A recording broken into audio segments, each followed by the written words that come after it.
Hi, everyone. I'm Rena 9, and the Senate has announced a new bipartisan budget deal. Just as another government shutdown nears, a short-term spending deal must still be passed by the end of Thursday. The House passed a stopgap bill yesterday. It appears doomed in the Senate. Senate Minority Leader Chuck Schumer and Majority Leader Mitch McConnell said that the deal would set spending levels on military and domestic spending. This bill represents a significant bipartisan step forward. I would urge every senator to review this legislation and join us in voting to advance it. I particularly want to thank my friend, the Democratic leader. I hope we can build on this bipartisan momentum and make 2018 a year of significant achievement for Congress, for our constituents, and for the country that we all love. However, the deal doesn't address immigration. House Minority Leader Nancy Pelosi is now threatening to oppose a deal unless House Speaker Paul Ryan commits to holding a vote on Dreamers. Those, of course, are the young immigrants who were brought to the country illegally as kids. Their protections under DACA are all set to run out in March. This comes after the president said on Tuesday that he'd love to see a shutdown if immigration reform isn't taken care of.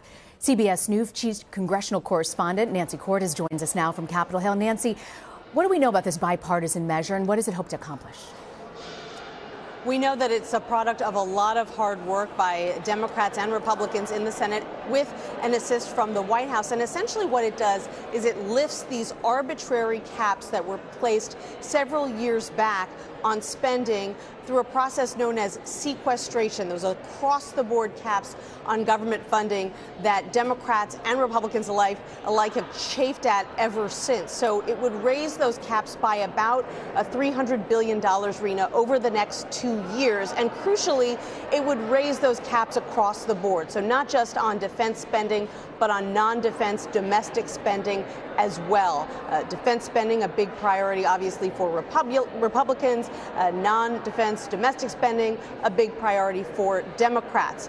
We believe that disaster funding will be a part of this deal as well. That means more money to hard-hit areas from recent hurricanes in Florida and Texas and possibly Puerto Rico as well. And we're waiting to see if an increase in the debt ceiling is also going to be a part of that, because the debt ceiling does need to be lifted, we're told by this administration, within the next month or so, and that was going to be yet another battle between Democrats and Republicans, and in some cases an internal battle among Republicans. And so if all these issues can be tied together in one big super bill, it does sweep a lot of pressing issues off the table for Congress. The big question now, as you pointed out, will this agreement be accepted in the House of Representatives? House Republicans are meeting right now to discuss it. Their leaders are laying it out for them.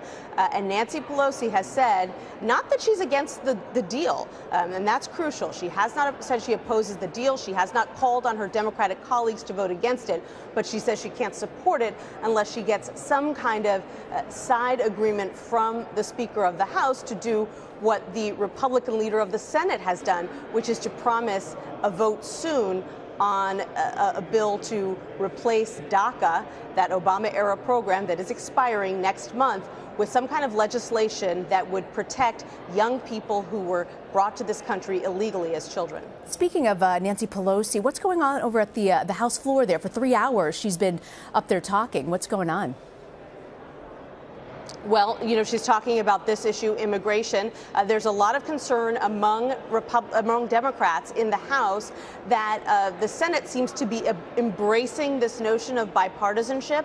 When it comes to immigration, you've got these bipartisan groups now where you see 20 or so senators, Republicans and Democrats, all meeting once a day for hours at a time to try to hash out some kind of middle-of-the-road agreement when it comes to these so-called dreamers. And there is a lot of concern that the same commitment does not exist on the House side, and that even if the Senate does manage to pass legislation next week in this very unusual open process that the Senate's Republican leader Mitch McConnell is promising right now, they worry that it'll just end up dying in the House, where conservative Republicans are demanding a plan that looks a lot more like what the White House has proposed. So, you know, Democrats tried once before and failed to really use government funding to try to pressure House and Senate Republicans into some kind of agreement on DACA, but it does appear that for now she's holding out once again, hoping that at the very least the House Speaker will make some kind of public pledge to the effect that he really does want to pass DACA legislation in tandem with the Senate. Nancy Cordes.